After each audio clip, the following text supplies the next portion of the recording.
آپ کے سامنے سے ایک اونٹ گزر رہا تھا، آپ نے فرمایا جو اونٹ پہ بیٹھا ہوا ہے اس پہ بھی اللہ کی لعنت، جو اونٹ کو ہانک رہا ہے اس پہ بھی اللہ کی لعنت، اور جس نے اس کی مہار پکڑی ہوئی ہے اس پہ بھی اللہ کی لعنت. یہ روایت ختم ہو جاتی ہے مسند البزار میں، مجموع الزوائد میں.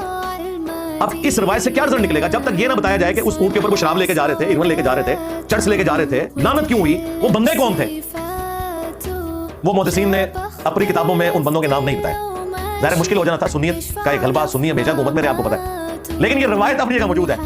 اسے کہا جاتا ہے اونٹ والی حدیث، کہ اونٹ پہ بیٹھے ہوئے پہ بھی لعنت، ہانکنے والے پہ بھی، مہار پکڑنے والے پہ. کیوں لعنت؟ یہ بندے کون ہے؟ کوئی ذکر نہیں. انصاب الاشراف میں موجود ہے کہ وہ 3 بندے کون تھے. ان بندوں پہ اصل میں لعنت کی گئی تھی. اگر اس کتاب کو کسی نے صحیح ماننا ہے، 3 شرطوں والی کتاب، ہم تو کہتے ہیں مانو پھر آگے بھی ٹورو، فارغ ہی ہو جاؤ.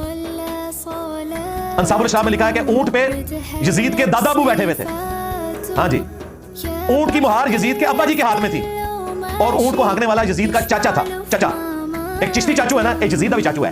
تو اب یہ 3 نام میں نے اس لیے نہیں بتایا کہ وہ پھر کلپ کو کاٹیں گے. میں نے آپ کو اشارتاً بتا دیا کہ اونٹ پہ یزید کا دادا بیٹھا ہوا تھا، مہار اس کے ابے کے ہاتھ میں تھی، اور ہانکنے والا چاچا تھا. نام آپ سب کو پتا ہے، ورنہ ہمارے اسٹوڈنٹس کورس میں خود لکھ دیں گے 3 بندوں کے نام. اس روایت کو پھر صحیح مانو گے؟ اسی لیے شیخ زبیر صاحب نے کہا یہ کتاب امام بلادری سے ثابت ہی نہیں، جان ہی چھڑا لی. بالکل ٹھیک کیا. آندہ کوئی 3 شرائط والی بات کرے، اسے کہو 3 شرائط والی بات کرو گے تو 3 ملعون لوگوں کا ذکر ہم کریں گے. پھر ہاں، وہاں 3 شرائط، یہاں 3 وہ لوگ جن پہ اللہ کے نبی نے لعنت فرمائی ہے. پھر ظاہر ہے کہ پیرلل میں آئے گا. اور صرف لعنت نہیں کہا کہ یزید کے باپ کا تابوت جہنم کی آگ میں ہے، یزید کے باپ کو جب ممبر پہ دیکھو تو اسے قتل کر دینا. یہ ساری روایتیں بتائیں گے. لہذا بہتر یہ ہے کہ انصاب الاشراف سے جان چھڑا لیں.